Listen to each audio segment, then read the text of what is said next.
Hi everybody, Augie Kennedy here. Welcome back to Super Awesome Calculus. Today we're going to finish up Chapter 2, taking it to the limit, by going over derivatives as a function.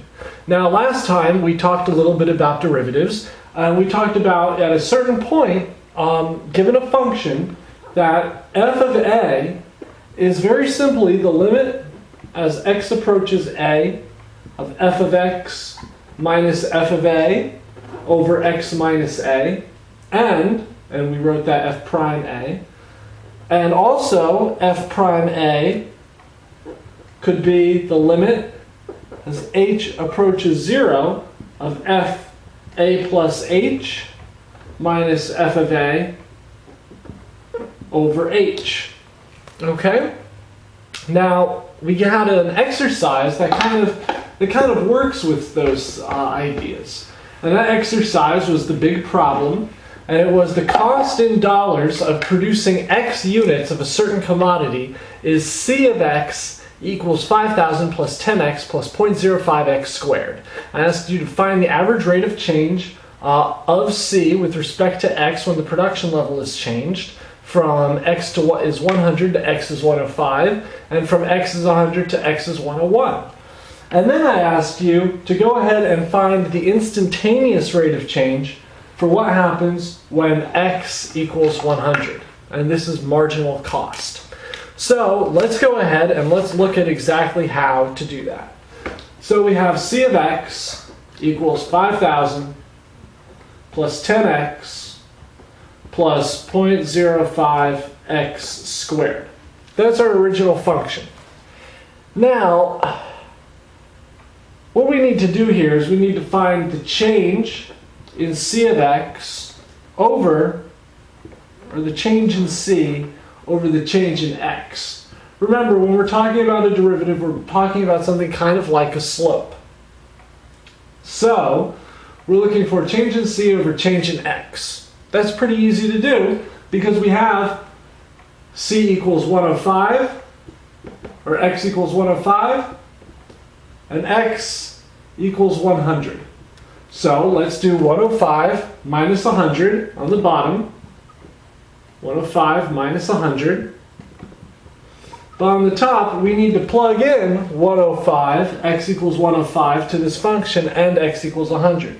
And what happens? Well, we get 5,000 plus 10 times 105 plus 0.05 times 105 squared minus 5,000 plus 10 times 100 plus 0.05 times 100 squared. I ran out of room. This is an absurdly long computation, and if you work it out, you're going to find that this is none other than 6601.25 minus 6,500 over 5, which is the same as 101.25 over 5, which means that from x equals 100 to x equals 105, the cost, the average rate of change is $20.25 per unit. Okay? Now, if we plug in x equals 101 and x equals 100, we can go through the same computations. I'm not going to write that out. That's an exercise for you. But if you go through the computations, you'll find that the change there will be $20.05 per unit. Now you can already see the trend, and you can probably guess what the marginal cost or instantaneous rate of change is. But let's actually examine that one. Okay. Now, first I'm going to do the little trick to make sure we get the right answer. We know C prime x should equal 10 plus 0.1x. You'll learn how to do that. If you can't see it already, you'll learn how to do it very soon. Okay. So we remember that at a certain point, we can figure out the difference with x. We remember f of a equals f of a plus h minus f of a over h. That looks familiar, right? Well, here we're going to use delta to represent change, a little triangle. Instead of a and h, we're going to use x, and we're going to use delta x. Delta x is h, a is x, okay? Or x is a. So let's go ahead and write it. That means that instantaneous rate of change, c prime x, is going to be equal to f of x plus delta x minus f of x over delta x. And we're going to do just what we did in the previous point. We're going to plug in all of the values. So let's go ahead and let's plug in those values. For the first one, for the first step, we've got the following. Limit as x approaches 0 of 5,000 plus 10 x plus delta x plus 0.05 x plus delta x squared minus, this is all going to be one quantity, minus another quantity that I'm going to write just below it, 5,000 plus 10 x plus 0.05 x squared, and this entire bracket over delta x. As you can see, that's a hugely long computation. There is a much quicker way to do this, but let's go through the mechanics. Go ahead and go through it, figure out the computations. You'll realize that some things drop out, and in the interest of time, I'm going to skip ahead after the canceling phase. The limit as x approaches 0 of 10 delta x plus 0.05 delta x squared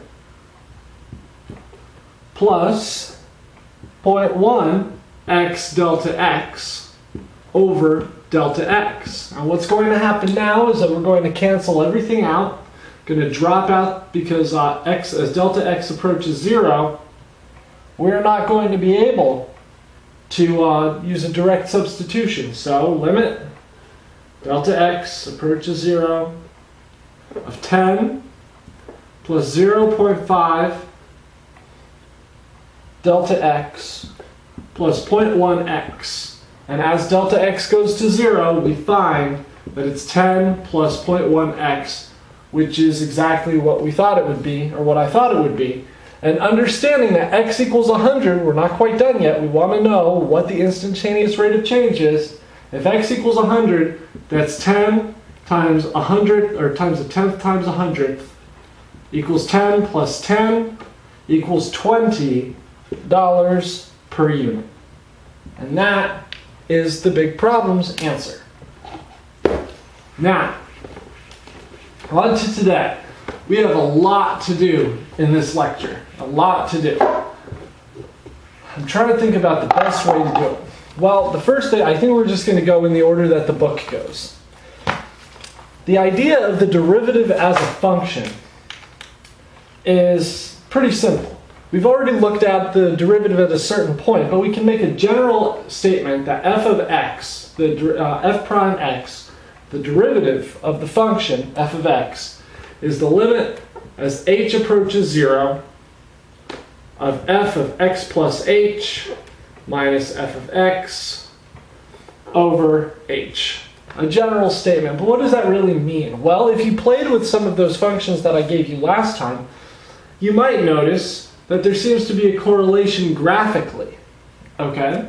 For instance, we have the function x squared. If you go through all of that, you'll get your limit to equal 2x.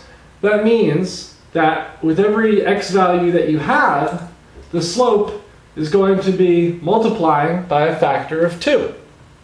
So the graph of the derivative is actually going to be just the line.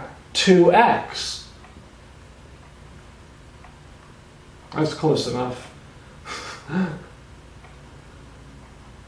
1, 2, 2, 4. There you go. That is a graph of the derivative. That shows at what rate the slope of that curve is changing. And you'll see that some graphs have very interesting looking derivatives. Let's take this graph, for instance. Okay? Now first we notice that it's going down here, and then it stops at a certain point. Then it goes up a bit and stops. Now what that means, at that point, the slope, the tangent line, is 0. M equals 0. M equals 0. So when you graph it, whenever m equals 0 is going to be an intercept on the x-axis of the graph. And if it's decreasing, you'll basically see, I don't want to get into, I don't really like how the book goes over the shape of a graph right now, the shape of a derivative right now, but I am going to give you an exercise on it. It's a very simple exercise. All you need to do is understand that what a derivative is saying is that that is the rate at which the curve is changing at the moment. Okay. Now, before we go any further, I want to just show you this idea of a derivative on two quick exercises that are both pretty practical. There are two functions that we're going to look at a few times. The first function, f of x equals the square root of x. Now, there is an easy way to do this, but for now we're going to go with the hard way. So the way we do this is f prime x is the limit as h approaches 0 of f of x plus h, which is going to be the square root of x plus h minus the square root of x over h. We've got kind of an ugly looking problem, but we remember from last time, right, how to multiply by 1 to rationalize the numerator. So we're going to multiply by x plus square root of x plus h plus square root of x over square root x plus h plus square root of x. We're going to multiply by that, and it's going to give us f prime x equals the limit as h approaches infinity of x plus h minus x over, this is kind of ugly, it's an ugly looking denominator, but an ugly looking denominator isn't the worst thing in the world. We've got h times square root x plus h plus square root 2. Okay? Ugh. Or plus square root 2 plus square root x. My bad. Okay. Now, we can see here that x minus x is 0, and h divided by h is 1. So we can get rid of the x's, and the h's cancel on the top and the bottom, so f prime x is really the limit as h approaches 0 of 1 over square root x plus h plus square root x. And if h goes to 0, we can use direct substitution. We get 1 over square root of x plus 2 plus square root of x. So we get 1 over 2 square root x. And that is the derivative of the square root function. Okay, now we're going to look at the way this works with a rational function. And I promise this will be sloppy looking. Okay. F of x is 1 minus x over 2 plus x. We're going to have to go about this the conventional way. F prime x equals, we're going to replace x plus h with x. We get 1 minus x plus h over 2 plus x plus h minus 1 minus x over 2 plus x, all over h. Now we can do some combining in the numerator. We're going to get f prime x equals 1 minus x minus h times 2 plus x minus 1 minus 1 minus x times 2 plus x plus h over h times 2 plus x plus h times 2 plus x. This is ridiculous. This is ridiculous. I don't want to do this. You don't want to do this. If you do want to do this and you get to the end, which is an exercise, you should find that f prime x equals 3 over 2 plus x squared. The reason I chose to show you that is just how cumbersome this formula actually is. It works, but it's not easy. Especially with quotients and things like that. Fortunately, in the next chapter, you'll learn all sorts of tricks that will make it easy to solve, easy to differentiate that function. You'll be able to do it in 2 or 3 steps, easy. Now, a little bit more about derivatives. If the derivative is a function, we know that if f of x is y, well then the derivative, f prime x, sometimes you'll see it called y prime, okay? Sometimes you'll see it in Leibniz notation. Gottfried Leibniz, totally awesome guy. You should look him up. dy dx. He was one of those guys who's like really good at everything. Like just completely awesome. Anyway, you also might see this written df dx. It's not really common to see it like that. Sometimes you'll see d dx f of x. Sometimes you'll see d f of x, and in multivariable, sometimes you'll see dx f of x, the derivative with respect to x of f of x, but not really. Or you won't see that very often. Basically, what you'll be seeing, I tend to use f prime x pretty often. Sometimes I'll use y prime. Sometimes I'll use dy dx, especially later when we start talking about integration. Then I'm going to use dy dx an awful lot. Now, we've succeeded in going over various different notations. Now let's talk a little bit about differentiability. Well, every derivative, or every function you might think has a derivative, but you'd be wrong there. Not every function has a derivative. There are a couple rules. There are 3 rules, actually. The first thing is that a function needs to be continuous. It needs to be continuous. So if it's not continuous, if there's a discontinuity, we talked about continuity before, like this, if it's discontinuous, can't find a derivative at that point, at a. We can say it's differentiable on the interval. If this is x and this is z, let's say, between x and z, hell yeah, you can take the derivative of that. But at point A, there's a discontinuity, you can't do it. Not differentiable. Second way that a function can be screwed up is if it has a vertical tangent line. So for instance, that, at this point right here, the tangent line would be vertical. Actually, this is not a function, but here we go. If there's a vertical tangent line, then it's not differentiable, which makes sense. This is a terrible drawing of a function, but let's just pretend that there's only one spot where there's a vertical tangent line. Doesn't work. The third way is a way that kind of might catch you off guard, and that is when there's a corner. A great example of this is the absolute value function. Boom. That's the absolute value function.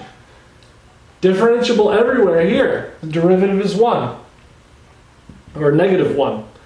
Over here, derivative is 1. Negative 1, 1 on all sides of 0. But at 0, the derivative at 0, not differentiable. Can't find it. Why? Because if you zoom in on this point, no matter how much you zoom in, you're going to be getting a sharp corner, a V. The corner right there. There's no tangent line that you can draw there that'll capture it. So, we say that the derivative of the absolute value function at 0 is not differentiable. So basically, the two things that you want to remember, if whether or not a function is differentiable, is whether or not it's continuous, and my professor used an interesting word, whether it's smooth. And apparently smoothness is a very big thing that you'll examine in higher mathematics. But for right now, smooth is exactly what it sounds. Does it have corners, sharp lines? No? Okay. Then it's smooth. You can find a derivative. Now, the last thing we're going to talk about is higher order derivatives. For instance, if we have f of x equals x squared plus 3x minus 6, for instance, okay? What we can find is that if you go through all of the steps, I'm going to use a shortcut, the derivative of f of x is 2x plus 3. If you go through the formula and plug it in, you'll find that that's true. But what about the derivative of that? The derivative of the derivative is called the second derivative. f 2 primes x, sometimes in higher order derivatives above 4 usually, you'll get f, the little parentheses 2 up top, superscript of x. That means the same thing. And that is simply 2. And then if you go through the function again, you'll find that the third derivative, or f superscript 3 of x, is 0. So you can keep taking derivatives of a function until you get down to 0. And that's, I think that's basically it for today. We've got the test next time, but first I did promise that I'd have a big problem for you regarding the shape of a graph. I didn't really go over that because we're going over that in chapter 4, but if you want to play around with it, it's not a bad idea. This graph shows how the average age of first marriage of Japanese men has varied in the last half of the 20th century. Sketch the graph of the derivative of the function m prime t, during which years was the derivative negative. So look at the graph. Remember that whenever it rises to a point, and then it caps out the maximum or the minimum, that means that the slope is 0. So there's going to be an x-intercept there. And see if you can figure out during which years the derivative was negative. Alright, well, I hope you enjoy it, and I'll see you next time for the test. Thanks a bunch, y'all. Take care.